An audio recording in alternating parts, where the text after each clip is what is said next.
Certo, pessoal.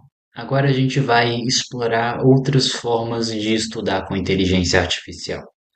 A gente vai explorar nessa aula em específico umas formas que são mais interativas, certo? Vamos começar. Dessa vez a gente vai usar o Chat GPT, tá? Porque a Nobra é uma ferramenta para suporte clínico, principalmente. Ela pode ser usada para estudar também, da forma que a gente explorou no último vídeo. Mas das formas que eu quero explorar nesse vídeo, teria que ser o Chat GPT ou algum outro LLM que seja mais generalista, certo? Que não seja tão específica assim quanto a Nobra é. Vamos lá. Vamos abrir o Chat GPT, certo?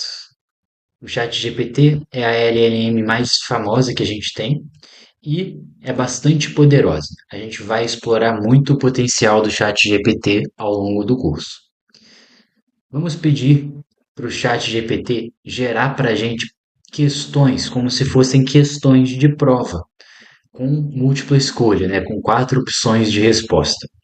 A gente vai tentar responder as questões uma por uma e vai pedir as justificativas, qual é a resposta certa e o motivo daquela ser a resposta certa. Vamos utilizar para isso.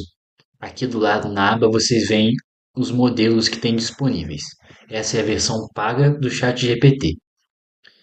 Para a maioria das tarefas a gente usa o GPT-4, mas para tarefas mais complexas é melhor usar o 01 Preview, que é um modelo que faz múltiplas etapas ao mesmo tempo. Vamos lá. A gente tem que usar da engenharia de prompt aqui para ser mais específico para a nossa tarefa, senão a gente não vai ter bons resultados. Você é professor universitário. Dessa vez a gente tem que explicar que a gente quer falar de medicina, já que o chat GPT não foi feito para medicina em específico, certo? Você é professor universitário do curso de medicina. Elabore uma questão de prova difícil e complexa. Dê quatro opções de resposta, sendo apenas uma delas a resposta correta. O GPT-01 Preview é um modelo que demora mais para gerar as respostas, porque ele elabora etapa por etapa. Os resultados podem ser melhores dependendo da tarefa, mas demora mais. Vamos lá. A gente tem aqui um paciente de 50 anos com episódios recorrentes de cefaleia súbita e forte, com palpitação, sudorese profusa e hipertensão arterial paroxística. Os exames laboratoriais revelando níveis de catecolaminas plasmáticas e urinárias elevadas. Ressonância magnética de abdômen mostra uma massa na medula da glândula suprarrenal direita. Qual é o diagnóstico mais provável? Eu não considero que essa seja lá uma questão muito difícil, mas a gente está falando de um caso de feocromocitoma. Então a gente diz: a resposta é a letra A. Vamos afirmar. Correto. Nossa resposta é a letra A. E aí ela vai dar a justificativa, certo? O feocromocitoma é um tumor raro de células cromafins da suprarrenal que produz noradrenalina e adrenalina, levando à clássica sintomatologia de cefaleia, palpitação, sudorese e hipertensão paroxística. É claro que aqui a gente pode pedir, né, para ir falar mais sobre o feocromocitoma. Bom, a gente pode, sei lá, perguntar qual é o prognóstico da doença, ou qualquer coisa que vocês queiram perguntar. A gente tem que usar a interação a nosso favor. O grande diferencial da inteligência artificial tem que estar a favor da gente e a gente tem que saber usar eles da forma mais adequada possível. Bom, aqui está a resposta, certo? Prognóstico e todos os elementos associados ao prognóstico. Bom, no caso do chat GPT, a gente tem que ele não vai dar as fontes, as referências utilizadas espontaneamente. Então, é interessante que vocês sempre vejam de onde ele tirou essas informações, se for possível. Às vezes, ele pega informação de muitos lugares e fica meio difuso e difícil para ele saber de onde veio especificamente. O ideal seria a gente ter avisado aqui em cima, certo? Ou direcionado uma fonte que a gente quisesse usar antes de fazer as perguntas. Mas eu acredito que o GPT-01 consiga dizer para a gente. Você consegue me dizer quais foram as referências utilizadas para essas informações? Bom, aqui ele dá o que ele utilizou como referência: um artigo, dois livros e uma diretriz. Vamos fazer uma pergunta mais difícil, né? A gente vai tentar fazer que seja mais desafiador, né? Me faça uma nova questão,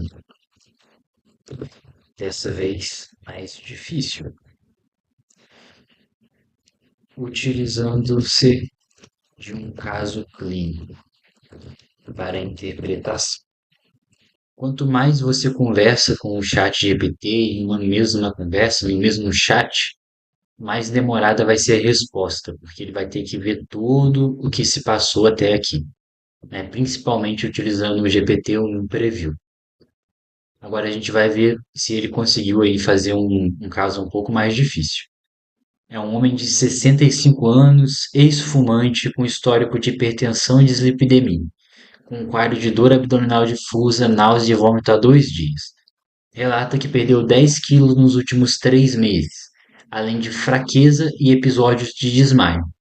Ao exame físico, ele está desidratado e hipotenso, com hiperpigmentação cutânea nas áreas expostas a sol em dobras cutâneas. Enfim, isso aqui é doença de Addison, certo? A gente vai ver se é isso mesmo. A resposta é a letra A, novamente. Aqui está a justificativa da resposta, certo?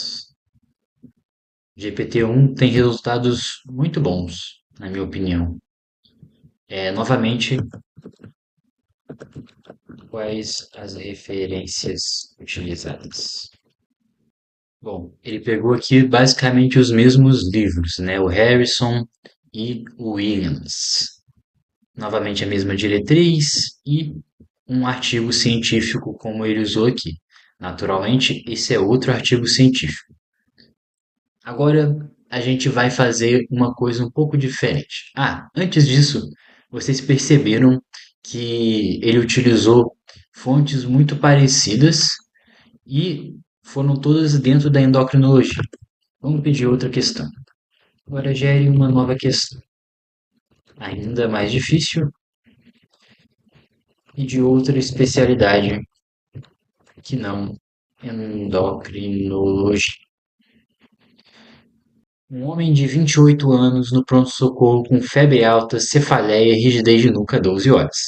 Relata fotofobia e náuseas. Tem Kernig-Brudzinski positivos. Sem déficit focal, com tomografia normal. Bom, isso é uma meningite, certo? Mas vamos ver como é que está o líquor, porque ele está perguntando para a gente qual é o agente etiológico. É muito mais difícil essa questão. Dentro do líquor, a gente tem uma pressão de abertura aumentada, turvo, com bastante proteína, menos glicose e um predomínio de neutrófilos. O agente mais provável responsável pelo quadro do paciente é. Olha, essa é uma questão realmente difícil e eu diria até polêmica. Parece um caso de meningite bacteriana clássica, então não é tuberculose nem herpes. Pode ser meningitidis ou pode ser pneumococo. Se não me falha a memória, o mais comum hoje em dia é o pneumococo. A resposta é a letra B. Talvez eu erre essa questão de fato. Não, tá tudo certo, viu, gente?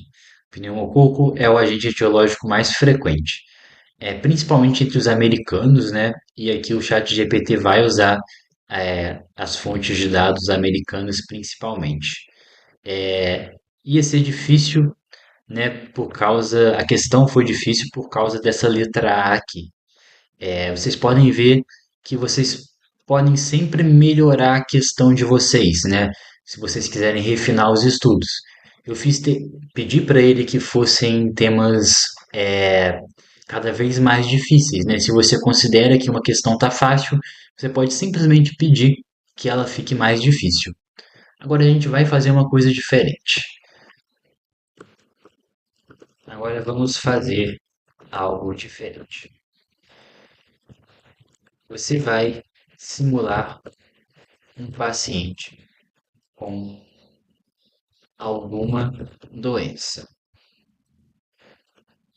que você pode escolher. Vamos melhorar isso aqui.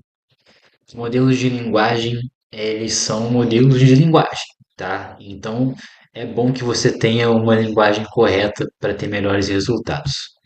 Você vai simular um paciente com alguma doença da sua escolha.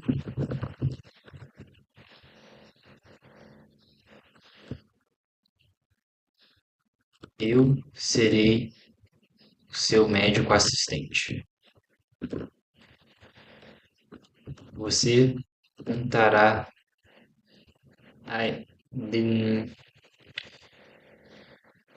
você simulará que está no pronto-socorro.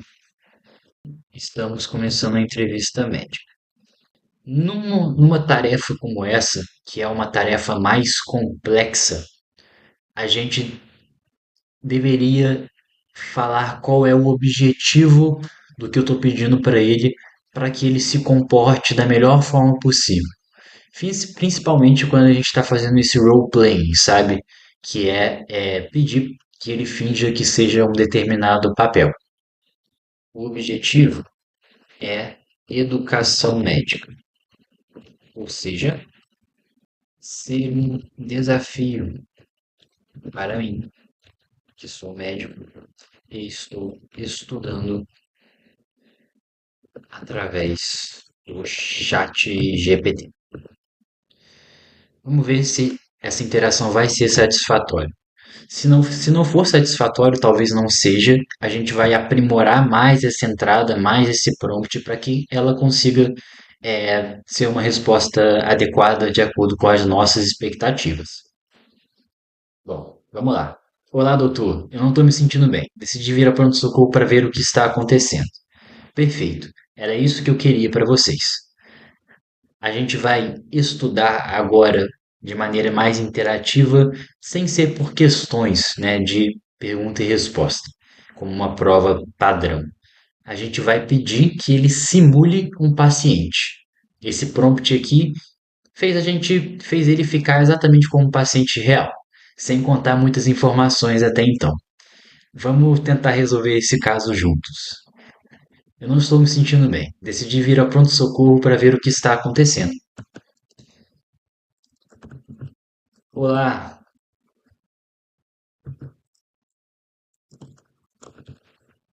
é um prazer te conhecer. Como é seu nome? Meu nome é Carlos, doutor. Certo, Carlos. Me conte o que está te acontecendo. Escrevi Carlos errado, mas tudo bem. Então, doutor, há cerca de 2 semanas comecei a me sentir muito cansado, mesmo fazendo tarefas simples. Nos últimos dias percebi que estou com febre baixa, suando bastante à noite. Também notei que estou perdendo peso sem fazer dieta. Perdi uns 5 quilos nesse período, de 2 semanas. Além disso, estou com uma tosse seca que não passa. E às vezes sinto uma dor no peito quando respiro fundo. Estou um pouco preocupado porque isso não é normal para mim. Entendi. Vamos elaborar essa HDA melhor, né? Como a gente faria na vida real. Vamos. Entendi. Em algum momento você teve tosse com catarro? ou então sangue. Mais uma coisa, alguém mais na sua casa está com sintomas parecidos? Talvez seja tuberculose. A tosse é seca. Não notou nenhuma expectoração diferente. Em relação à sua pergunta, ninguém em casa está com esses sintomas, já que ele mora sozinho. Olha só, isso está ficando interessante mesmo. Entendi. Me conta. Você tem alguma doença ou usa alguma medicação contínua? Então, doutor, não tem nenhuma doença crônica conhecida, não usa nenhuma medicação. Sempre foi uma pessoa saudável. Não tem alergia e não está tomando nenhum remédio atualmente. E quantos anos o senhor tem? 35 anos. Certo. Olha, tosse seca, febre baixa, sudorese noturna, perda de peso, me faz muito pensar em tuberculose. Ou então, se for um paciente imunossuprimido, até uma questão de pneumocistose, ou ainda, dando um tiro mais longe, um linfoma, né, alguma coisa que cause sintomas B. Esses são sintomas B, né, o conjunto de febre baixa com sudorese noturna e perda de peso. É bem sugestivo. Vamos procurar a tuberculose, mas antes a gente vai perguntar sobre exposições de risco. Você tem feito muitas relações sexuais sem preservativos ou usado drogas injetáveis? Não usa drogas injetáveis. Quanto a relações sexuais, ele admite que teve algumas sem preservativo nos últimos meses, mas não tem um parceiro fixo atualmente. Se ele não tem um parceiro fixo, a gente pode pressupor que o Carlos é um homem que faz sexo com homens. É o que a gente, né, pode corroborar com nossa hipótese de HIV, frente naturalmente ao fato de que ele está tendo muitas relações sexuais sem preservativo e as relações anais receptivas são as relações de maior risco. Desculpa te perguntar, nas suas relações sexuais são ativas ou receptivas? Bom, ele é homossexual e é o parceiro, né, receptivo das relações. Isso quer dizer que temos um fator de risco aí razoável para HIV. Certo, Carlos. Muito obrigado. Agora eu vou te examinar, ok? Aqui a gente vai colocar entre estrelinhas para ele entender que é uma ação. Examino o paciente. Durante o exame físico, a gente observa: Carlos está emagrecido, levemente pálido, com sudorese na testa e nas mãos. Ele está febril, não está taquicárdico de verdade, mas está quase. Ele está normotenso e eupneico, mais no limite superior de normalidade. Ele tem adenomegalia cervical bilateral móvel indolor. Tem estetor crepitante fino nos lobos superiores de ambos os pulmões. O acometimento dos lobos superiores me faz pensar mais em tuberculose do que pneumocistose. Coração sem alterações, o abdômen normal, enfim, mucosas hipocoradas. Beleza. Está tudo bem comigo, doutor? Olha só, provocativo. Não se preocupe, Carlos. Vamos investigar o que está acontecendo, ok?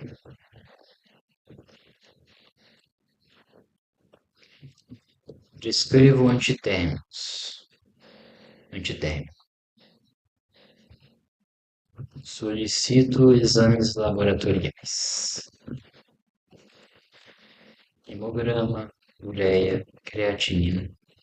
Vamos pedir aqui um LDH, tá? É por causa da pneumocistose.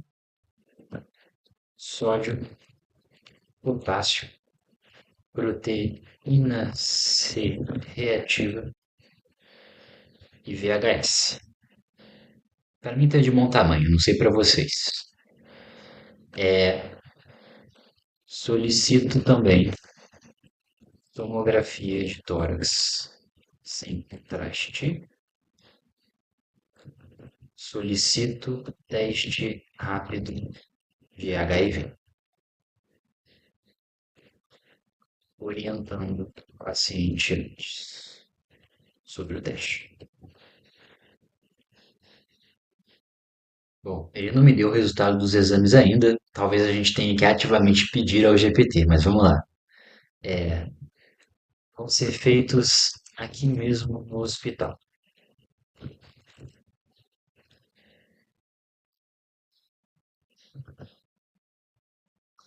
Os resultados saíram em até 1 hora. Certo, Carlos. Certo, Carlos. O GPT é realmente impressionante em relação a processamento de linguagem natural, né? Não me espanta ele ter passado pelo teste de Turing. Vamos lá, certo, Carlos? Envie os resultados dos exames. Certo, Carlos? Não se preocupe. A gente tem aqui uma anemia. Ele não deu o diferencial, né? Os leucócitos, nada demais, uma leve leucocitose com um predomínio de neutrófilos. Trombocitose leve, né? Uma trombocitose que pode ser reativa. Função renal normal, eletrólitos normais, o LDH levemente aumentado, o PCR bastante aumentado. Quando ele está aumentado assim, né, geralmente uma doença autoimune ou uma infecção. VHS bem aumentado e teste HIV positivo. Olha, esse paciente provavelmente tem pneumocistose. Vamos ver a tomografia. Infiltrados heterogêneos e opacidades nodulares nos lobos superiores em ambos os pulmões, com áreas de cavitação apicais nos lobos superiores e espessamento septal em algumas regiões. Eu errei. Por causa dessa cavitação, a gente está falando de um caso de tuberculose. A ausência de tosse produtiva me tirou desse diagnóstico, mas na prática nem sempre as doenças leem o livro. E aparentemente o chat GPT sabe disso. A gente tem linfadenomegalia e os achados são sugestivos de tuberculose pulmonar ativa. Carlos está aguardando para discutir o resultado dos exames. Enfim, esse é um método que eu diria ser extremamente eficaz para a gente estudar uma doença. Para a gente estudar de um modo geral. Você pode pedir para que você saiba a doença, né? Mas funciona melhor no jogo se você não sabe de fato o que, que o paciente tem. Fica para o próximo vídeo, para a próxima aula, que eu vou mostrar para vocês como utilizar arquivos para estudar arquivos externos dentro do chat GPT. Até a próxima.